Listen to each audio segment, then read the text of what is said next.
BC రిజర్వేషన్ల ఉద్యమానికి మద్దతు ఇవ్వాలన్నట. ఎంపీ ఆర్ కృష్ణయ్యను కోరిన ఎమ్మెల్సీ కవిత. కవిత పోరాటం అభినందనీయం. కృష్ణయ్య ఏం కృష్ణయ్య గారు ఇది? ఎక్కడి కవిత, ఎక్కడి బీసీ?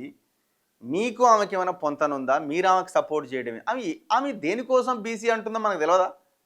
ఇంత పెద్ద చరిత్ర ఉన్న మీరు, ఇంత పెద్ద పోరాటాలను నిర్మించిన మీలాంటి వాళ్ళు ఈ సమయంలో మీరు ఆమెకు సపోర్ట్ చేయడం ఏంది?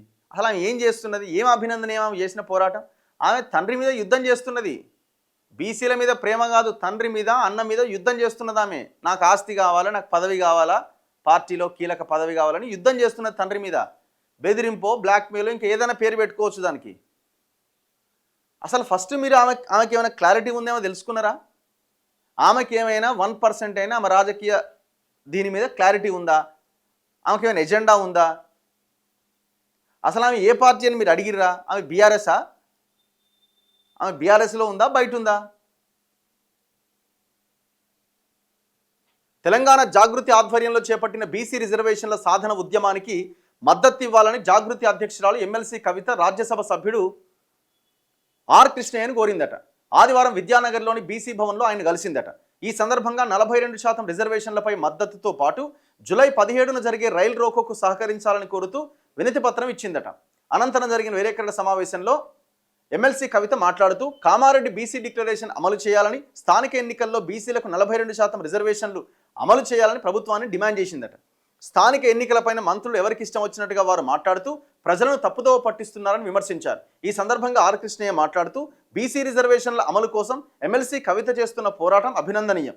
బీసీల కోసం పోరాడేందుకు ఎవరు ముందుకొచ్చినా రాజకీయాలకు అతీతంగా తమ మద్దతు ఉంటుందని తెలిపారు. ఇప్పుడు మీరు బీజేపీలో ఉన్నారు, ఆమె రైలు రోకో అంటుంది. ఇప్పుడు మీ నాయకత్వానికి రైలు రోకో చేయడం ఇష్టమేనా? మరి మీరు రైలు నాపి కూర్చుంటారా? మీరు భారతీయ జనతా పార్టీలో ఉన్నారు, ఆ పార్టీ మీకు ఎంపీ ఇచ్చింది. మీరే రైలు రోకో అంటే మీ పార్టీ నాయకులు ఊరుకుంటారా? అసలు ఆమె క్లారిటీ లేదంటే మీకు క్లారిటీ లేకుండా ఎందుకు పోయింది?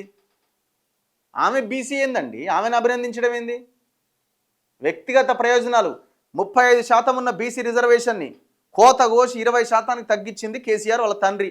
ఆనాడు మాట్లాడిందా? ఎస్సీ ఎస్టీ బీసీల పదవులను ఎత్తుకపోయింది ఆ కుటుంబం అంతా. అన్ని వాళ్ళ కులానికి వాళ్ళు పంచుకున్నారు. మీరే కదా క్వశ్చన్ చేసింది, మాట్లాడింది పెద్ద ఎత్తున. మళ్ళీ ఆమెనే పక్కన కూర్చోబెట్టుకొని ఆమె అభినందనీయం అంటే ఎట్లా? తెలంగాణ జాగృతిలో unity auto drivers welfare association విలీనమైందట. ఆదివారం కవిత నివాసంలో అసోసియేషన్ నాయకులు ఆమెను కలిసి జాగృతిలో చేరుతున్నట్టు ప్రకటించారట. గమ్మత్తున్నది ఈమె రాజకీయం.